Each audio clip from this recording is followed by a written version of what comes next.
I am Maggie Rickman. I'm a senior here and I am in the education pathway. My project is called The Grand Opening. I called it there because I mentored at the Hastings Public Library this semester, and as most of you know, they had their grand opening after 8 months of staying in the museum on October 21st. So this is my NCAPS experience at the Hastings Public Library. From the get-go, I was told that I was under unique circumstances. A typical day at the library usually doesn't involve $5.7 million renovations and a move across town. Well, it's not across town, but almost. So my mentor was Amy Hafer, and this is her picture. And I also worked with a lot more people at the library when I helped around with little jobs. And the entire thing was a big learning experience, whether it was hearing new things or just hands-on learning in the library. And I'll tell you about my project later, but it was a project that I really enjoyed doing because I got to write a little article, kind of biography sort of thing, and I'll tell you about my reflection later, what I think about it in my outlook. So this is a brief, not boxer, history of the Hastings Public Library. It started as a little tiny reading room in the second story of a building downtown Hastings in 1887. And then as the collection of books grew, a Carnegie Library was established in Hastings.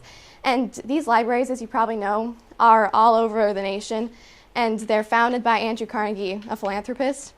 So President Teddy Roosevelt was actually in Hastings, and he helped open the library in 1903.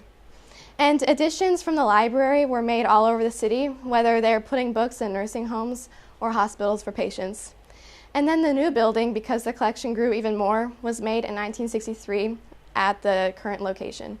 And now, of course, there was a renovation that just occurred this year. And this is the Carnegie Library. So here's your change. These are the changes that occurred at the Hastings Public Library from the new renovations. So of course they bought a ton of new books. I have a picture that I'll show you later with all of the boxes that were in the lobby. And they also got this really cool book self-checkout sort of thing like Walmart, where you scan the book and then you can leave. But if you leave before scanning the book, alarms go off just like Walmart. So that cuts off a bit on thievery and stuff like that. And they also have these new study rooms, and it's kind of like the study rooms you see on college visits in those libraries where you can reserve the rooms and stay in there for as long as you reserve them. And they also have a lot of new furniture, and it's more modern and colorful furniture, and it looks really nice. And of course they have the makerspace. The makerspace is a really popular thing now in libraries in the United States, and they're occurring all over the nation. And I'll tell you more about them later, the next slide actually. So this is a picture from the renovation plans, and this is actually the upstairs room, and it looks pretty similar to that. I'll show you a picture later. So makerspace. So the makerspace, its actual purpose is to help kids create things. In libraries, usually you hear, oh yeah, you read in the library, you're quiet in a library. But in a makerspace, you create things like hands-on learning, and you get to pursue your interests. Usually in schools, when you want to learn about things you're interested in, they don't have the means to, because sometimes kids are interested in things that they need technology for. So the makerspace, they don't always have to have technology, but the one at the Hastings Public Library does. They have a 3D printer, they have sewing machines, and they even have a green screen. So this guy is a worker at the library. I forget his name, but he's on a newspaper that I'll pass around later, and he's in charge of the makerspace at the Hastings Public Library. So further research. For my literary review, I did a lot more research about makerspaces and library funding. So starting with the funding, libraries don't have sufficient funding really. They are government-funded facilities, so they rely mostly on that. But to survive and keep updating things in the libraries, they receive a lot of donations from people in the community or people elsewhere that are interested in that library. And a lot of associations help with libraries, and these are a few of them. The ALA is the American Library Association. Obviously that has a lot to do with it. The IMLS is the Institute of Museum and Library Services, because museums and libraries are actually kind of in the same boat with low funding. The ILA is Innovative Approaches to Libraries, and the LSTA is the Library Services and Technology. And they support libraries a lot, and they scrounge up funding for libraries. And they also, these organizations, really support makerspaces and the creations of them in libraries. Something I also read about in my research was Nade's treatise. And this is a really old document that this guy, who was really smart and ahead of his time, wrote about libraries, maintaining them, and making them relevant to the current society. And libraries, as I learned also researching, is that they are forever changing. They've underwent changes since the beginning of their existence because they're always fighting to stay modern and to stay relevant, like I said before. So being a shadow. For my job shadowing, like I said before, it was a learning experience. I had different expectations going into this because I thought in my head, like, oh, libraries, you're always dealing with books, you're putting books away, and it's like super cute and like a romantic job. But actually they have to deal a lot now with technology, and I'm not really such a fan of technology. I'm not technologically inclined. And they also have to deal a lot with children, and I'm not good with that. So it was a really positive environment, though. It was cool seeing people working well together and putting the library to make it beautiful and new, and it was really cool. And so when I was mentoring there, I just told them, like, hey, I'll help wherever it's needed. I'll do whatever you want me to. So one day, it was really cool. I helped put books away. I really liked it. I learned about the Dewey Decimal System. And then another day, they told me about my project, and I started writing it. And also on these visits, I took a lot of photos because I thought it was really cool. And I was like, taking photos everywhere. So here's some photos. These are photos from my first visit. And as you can see, it's really weird because you never see libraries with empty shelves unless, of course, they're renovating or moving. So there was a lot of empty shelves. There was lumber on the floor. Everything was still coming together. This is my favorite part of the entire library. It was where the stairwell was, and they had just this big yellow wall that I really loved. And as you can see, there's a couple ladders there because construction workers were still running around on my first visit. And here's the upstairs teen room, the plan picture that you saw earlier. There's a lot of really cool furniture, and I don't know, if I lived in Hastings, I'd go here all the time. And this is the children's area, and it's just across the room. They have that cool snake thing and little tiny furniture. And this was my second favorite part of the museum. That wall you see right here, it was actually outside originally, but when they made the addition, it's now inside, so I thought that was really cool. I also like that yellow pipe up there, over here. And this is more empty shelves in the same room, and they have these little boxes. They just have a lot of cool furniture. And this is a wall they still had writing on, the construction workers, because they hadn't painted yet. This is a classroom, because at the library, they have a lot of these classrooms because they actually teach classes in the summer. There's an education director at the library. And here's a couple more classrooms. There's a lot of windows, which is really nice. And here's another classroom with a really nice long window. And this is the makerspace.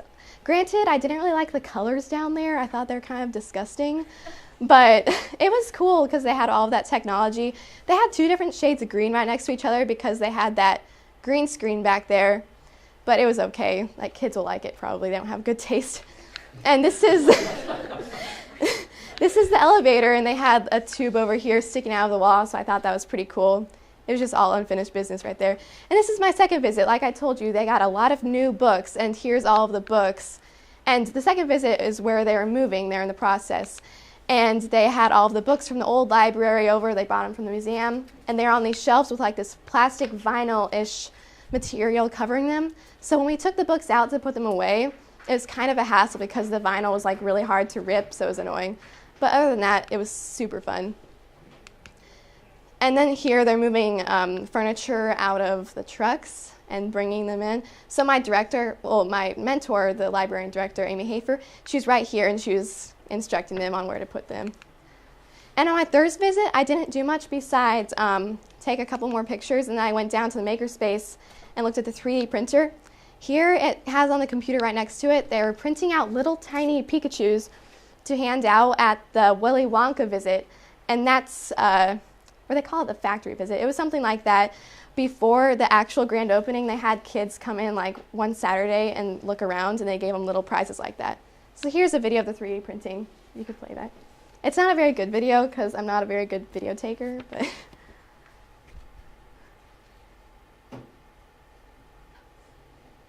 they're really tiny. I was trying to get up in there and like show you. Sorry. Or can you go to the next slide too? Okay. So on my 4th visit, again, I took more pictures because the library was starting to really come together, and they saw the light at the end of the tunnel. That was like the beginning of October. And here's this really cool bookshelf. It was swirly. They had a lot of really neat modern furniture there. And here's the 5th visit. On the 5th visit, I showed my mentor and the girl I was working with. Her name was Morgan. She was the graphics designer there. And she helped me with the project, and I'll tell you about that in a little bit. But also on the 5th visit, I got to shadow a couple people.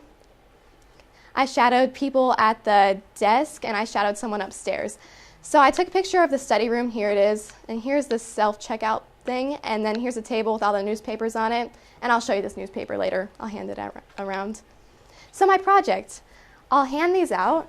And my project was basically an ode to a woman who had died in the summer, and she showed a great interest in libraries, and she helped the Hastings Public Library her entire life, it seemed. Her name was Joan Titus Swan, and her mother was similar. So a girl named Morgan asked me to write a little tiny kind of biography for her, and I did, and she gave me a lot of sources to get information from.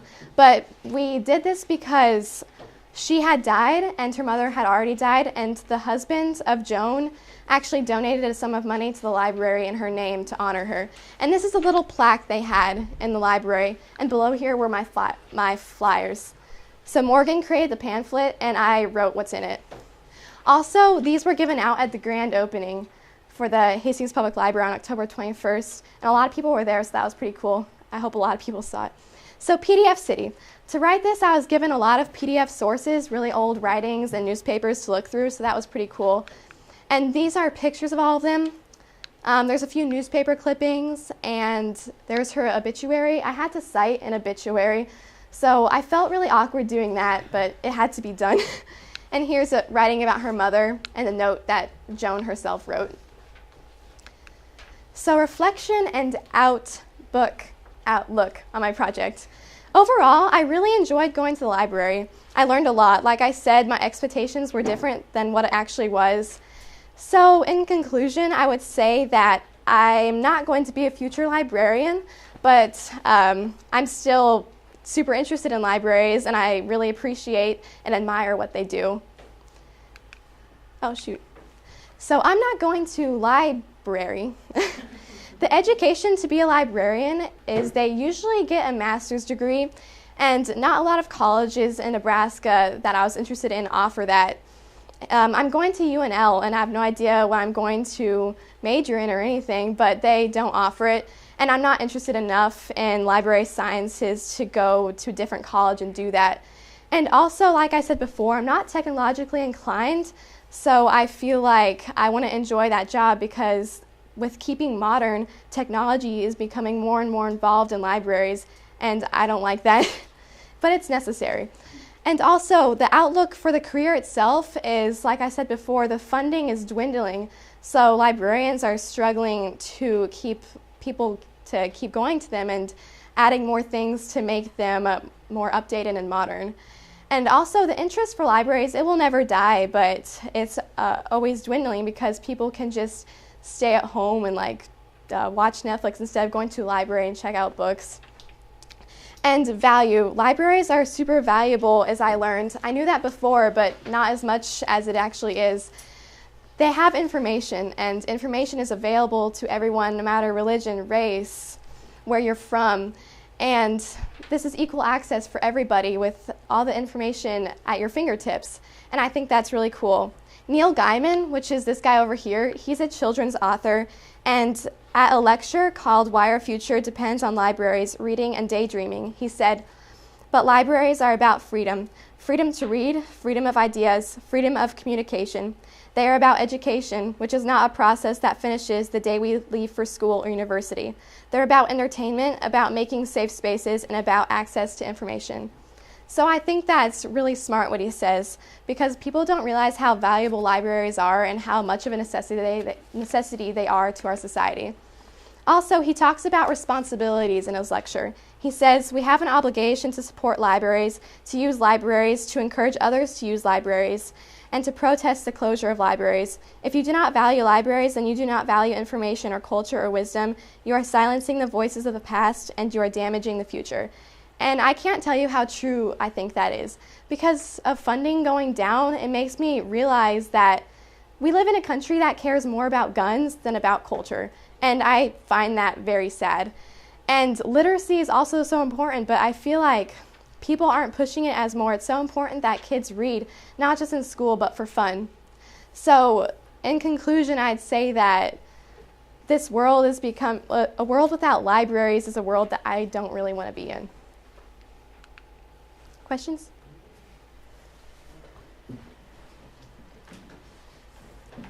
No. And I'll pass this newspaper around. You guys can look at it. I starred the people that I worked with. Those are pictures of the staff.